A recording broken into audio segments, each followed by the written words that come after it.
Harp, is this the right time here for the Mets to bring Scott up? Absolutely, Sal. And I give kudos to David Stearns. The Mets traditionally are too slow to bring up some of these guys and give them a chance. They're conservative with these guys.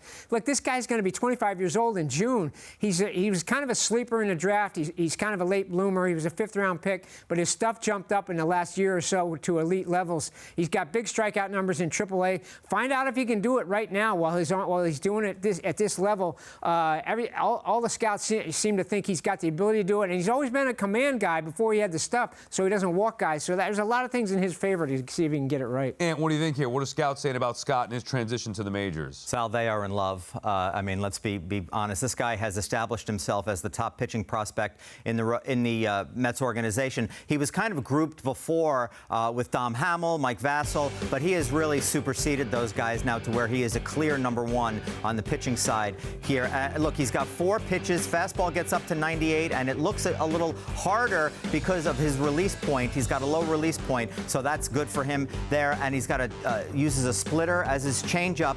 And another thing that is a big deal for scouts, guys, is that he's had some home run issues in the minors this year. He's given up 7 in 25 innings already, which is obviously is not great. His ERA is only 3.2 because you ain't getting on base unless you hit the ball over the fence against this guy. But he has had a lot of his mound demeanor has been such that it impressed the Mets enough to where this is a move that they're willing to make here because the guy is someone who reacts to adversity in the right way. He just buttons down and goes after the next guy, which is not something that happens every time a young pitcher gives up a bomb. Yeah, I'm really excited to see what he could do Saturday. You just feel the momentum from the beginning of the year, dominating the minors. I love the fact that the Mets are being aggressive here, calling him up. Now, the natural follow-up will be, okay, well, whose spot is he going to take in the rotation? The answer for now, nobody. Mendoza said they're going to go with the 6-man rotation through at least one turn here. JJ, do you like that for this team, the 6-man rotation? I'm okay with it for now because I know they're trying to be mindful of what's going on with Luis Severino, who's had major injury concerns throughout his entire career.